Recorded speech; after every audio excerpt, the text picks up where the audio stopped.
It was a crisp autumn evening in Spokane, Washington. The neighborhood, with its neatly manicured lawns and cozy homes, gave off an air of peace and tranquility.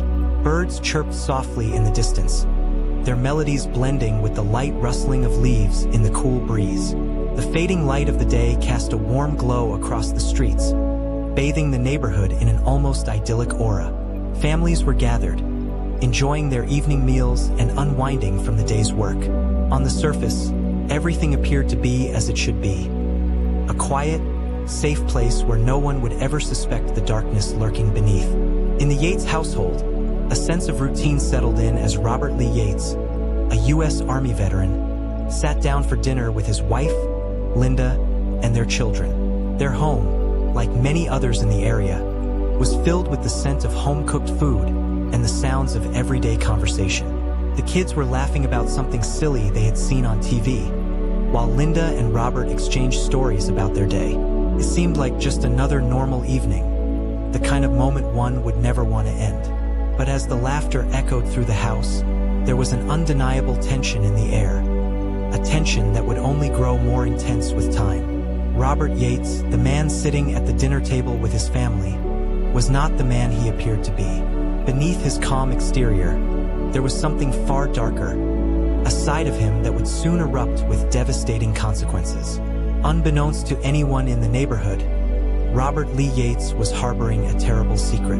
Over the course of nearly 2 decades, he had become a serial killer, stalking the streets of Spokane and surrounding areas, preying on vulnerable women, many of whom had fallen through the cracks of society. Prostitutes, addicts, and those struggling with the harsh realities of life had become his victims, their lives snuffed out with cold, calculating precision. His method was chillingly simple. He would approach his victims, often offering them a ride or some form of companionship. After luring them into his van, he would take them to isolated areas where he would execute them with a Raven .25 caliber handgun. Then, he would dispose of their bodies in remote locations, leaving little trace of the gruesome acts he had committed. For years, Yates had managed to evade capture, his crimes becoming increasingly brazen. And yet, he still played the part of the loving father and devoted husband. He worked his job, interacted with his neighbors, and went about his daily life without raising suspicion. But the truth was far from what anyone could imagine. The city of Spokane had been rocked by a series of unsolved murders, each more brutal than the last. The police were baffled. There were no obvious connections between the victims, no clear pattern to the killings. The only thing that linked them was the method of murder. All of the women had been shot in the head. The chilling similarities pointed to the work of a single killer, yet the police were no closer to finding the culprit. As the days passed, the tension in the air grew thicker. Yates had become bolder, his killings more frequent. He was a man on a mission. But what was the mission? What drove him to kill, to destroy so many lives? Was it the thrill of the hunt, a twisted need for control? Or was it something far more personal? His past was marked by disturbing events, many of which had been hidden under the veneer of an ordinary life. The first signs of his dark nature had emerged in his childhood, but they had been ignored or brushed aside by those around him. Now, those early warning signs were coming to light in a way no one could have anticipated. Yates' early life was far from ideal. He was born into a family with a history of violence, a family whose dark tendencies ran through the generations. His grandmother had murdered his grandfather with an axe, a brutal act that left an indelible mark on Yates. This history of violence and dysfunction seemed to have shaped his worldview, creating a man who believed he could control others through fear and force. As he grew older, his behavior became more erratic, and those who knew him began to notice the subtle signs of his inner darkness. But no one ever suspected that this mild-mannered man, a U.S. Army veteran and a father of 5, could be capable of such horrors. Yates' time in the military had only served to further mask his true nature. While he flew helicopters and served in multiple countries, including Somalia and Haiti, he managed to maintain a facade of respectability. His military career was marked by commendations and medals, a testament to his skill and dedication. To his colleagues and fellow soldiers, Yates was a quiet, hard-working man, a far cry from the killer he would soon become. But behind closed doors, his violent tendencies festered, unchecked and growing. In the late 1980s, after leaving active duty in the Army, Yates returned to Spokane, where he began his spree of murders. His first known victims were two college students, Patrick Oliver and Patricia Savage, who had been shot in the head near Walla Walla in 1975. At the time, it seemed like a random act of violence, a senseless tragedy that left the community shaken. But it would be just the beginning. Over the next decade, Yates would target vulnerable women, many of whom were sex workers or addicts, people who lived on the margins of society whose disappearances would go largely unnoticed. But even as the police struggled to make any significant headway in their investigation, Yates remained above suspicion. That breakthrough came when detectives took a closer look at Yates' vehicle. His van, a white Chevrolet Corvette, had been identified as the one seen near several of the crime scenes.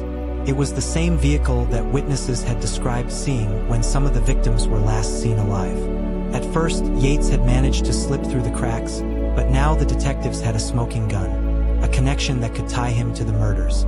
When Yates was pulled over during a routine traffic stop in 1998, the police had asked him for a DNA sample. He had refused, citing his status as a family man. But in hindsight, that refusal was one of the biggest mistakes of his life. The police had already suspected him, and his response only deepened their suspicions. The refusal to cooperate was a glaring sign that he had something to hide. It was the catalyst that finally led to a full investigation into his life. In the days that followed, the detectives obtained a search warrant for Yates' van. What they found inside would send a chill down their spines. Blood, linked to one of the victims, was discovered in the vehicle. DNA tests confirmed that the blood matched that of Jennifer Joseph, one of Yates' most recent victims. And the deeper they dug, the more evidence they found, each new discovery tightening the noose around Yates' neck. But even as the evidence mounted, the detectives were confronted with a disturbing question. Was Yates truly the only killer, or was there someone else involved? As the investigation progressed, they began to suspect that Yates had carefully orchestrated his killings in a way that suggested he had been driven by a singular obsession, a personal mission to destroy women he viewed as inferior and disposable. It wasn't just about murder. It was about power. It was about control. As they connected more dots, the detectives grew increasingly disturbed by the depths of Yates' depravity. He wasn't just a killer. He was a predator who had lived in plain sight for years, fooling everyone around him, including his own family. But it was too late for Yates to hide any longer. The investigation had finally reached its crescendo. Robert Lee Yates, once the seemingly average family man with a career in the military, was no longer just a suspect in a series of grisly murders. He was now the prime target, the focus of a relentless manhunt that had left the residents of Spokane terrified and the police determined to end the nightmare he had orchestrated. The evidence against him was overwhelming. On the day of his arrest, Robert Lee Yates was taken into custody. His stoic expression gave nothing away, as if he were still trying to maintain control over the situation. But inside, the walls were crumbling. The man who had once been a master of deception was now exposed for the world to see. The once quiet family man was now a cold-blooded killer, and the town of Spokane would never be the same. Yates was charged with the murder of 16 women, and his trial would become one of the most high-profile cases in the state. But even as the legal proceedings began, one thing was clear. The emotional toll of his crimes would never be fully understood. The families of his victims, left to pick up the shattered pieces of their lives, would never be able to forget the man who had stolen their loved ones. The real question, though, was Robert Lee Yates a product of his environment, a man shaped by a violent past and a twisted sense of justice? Or was he simply a monster, driven by something darker than anyone could have ever imagined? The courtroom was filled with a heavy silence, the kind that presses on your chest and makes it hard to breathe. Robert Lee Yates sat at the defendant's table, his face expressionless, as if the weight of his actions meant nothing to him. The trial had been long and grueling, a slow and painful process for everyone involved. Yet, the truth had come to light, and Yates' dark secrets had been laid bare for the world to see. He was no longer the respectable family man or the decorated army pilot. He was a cold-blooded killer, a predator who had preyed on the most vulnerable. The prosecutor painted a harrowing picture of the horrors Yates had inflicted on his victims. The testimony of the detectives who had painstakingly pieced together the evidence against him was damning. The chilling details of how he had lured his victims into his van, how he had methodically executed each one, and how he had discarded their bodies like trash were enough to shake even the most hardened individuals in the room. Every victim had a story, a life that had been snuffed out too soon, and all of them had one thing in common. They had been betrayed by the very man who had sworn to protect his family, his community, and his country. The victims' families were in the courtroom too, their eyes filled with a mix of grief, anger, and disbelief. How could someone like Robert Yates, someone they had never suspected, do such terrible things? How could he lie to them, live among them, while secretly murdering women and leaving their bodies to rot in remote locations? The defense, of course, tried to paint a different picture. They argued that Yates' violent tendencies were the result of a troubled childhood, that his family history of violence had somehow shaped him into the man he became. They even brought in expert witnesses to testify about his psychological state, attempting to explain away his crimes as the result of a mental disorder. But none of it mattered. The prosecution had built an airtight case, one that left no room for doubt. In the end, the jury convicted Yates of 16 counts of murder. The judge, a stern woman who had presided over many difficult cases, looked down at him with a grim expression as she sentenced him to life in prison without the possibility of parole. There would be no death penalty for Yates. The state of Washington had ruled capital punishment unconstitutional, and he would spend the rest of his days behind bars. A man who had taken so many lives yet would never see the light of day again. Yates showed no emotion as the sentence was read aloud. He had long ago accepted his fate. It seemed as if he had known all along that this day would come. But for the families of his victims, the sentence was a bittersweet victory. It would never bring their loved ones back, and no punishment could ever erase the trauma and pain that Yates had caused. They were left to pick up the pieces of their shattered lives, to mourn the women who had been stolen from them far too soon. As Yates was escorted out of the courtroom, his handcuffs clinking with each step, the air seemed to shift. The burden of his secrecy had finally been lifted, but the scars of his actions would remain forever. Spokane, the small town that had once been unaware of the darkness lurking within, would never be the same. The residents, who had trusted him, who had lived next door to him, now had to come to terms with the fact that a monster had been hiding in their midst. But even as Yates was locked away in a prison cell, the investigation didn't end. The detectives continued to sift through the wreckage of his life, uncovering more disturbing details about his past and the lives he had destroyed. There were questions that still lingered. How many other women had he targeted? Were there more victims who had slipped through the cracks, their deaths going unnoticed or unsolved?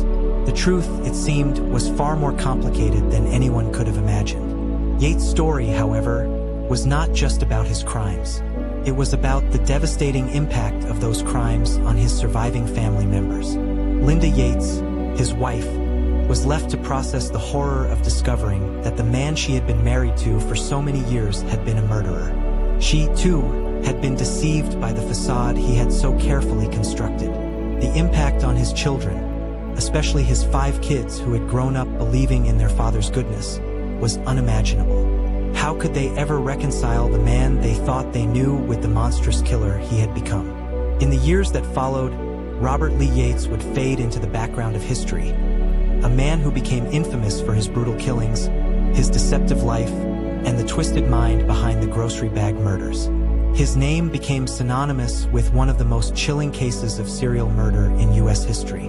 But for the victims' families, the real pain would never fade. They would carry the weight of the loss with them for the rest of their lives. And as for Yates, he would spend the remainder of his days in prison, reflecting on a life wasted, a life defined by violence, and a legacy built on the destruction of others. His story, like so many others before it, was a reminder of how easily a person could slip through the cracks, hiding in plain sight while leaving a trail of devastation in their wake. And it was a cautionary tale, one that spoke to the darkness that can lie beneath the surface of even the most ordinary lives. If you found this story chilling and want to dive deeper into the twisted mind of Robert Lee Yates, don't forget to like, subscribe, and hit the notification bell to stay updated on more true crime documentaries. Share this video with others who are fascinated by real-life mysteries, and leave your thoughts or theories in the comments below. Let's uncover more shocking stories together.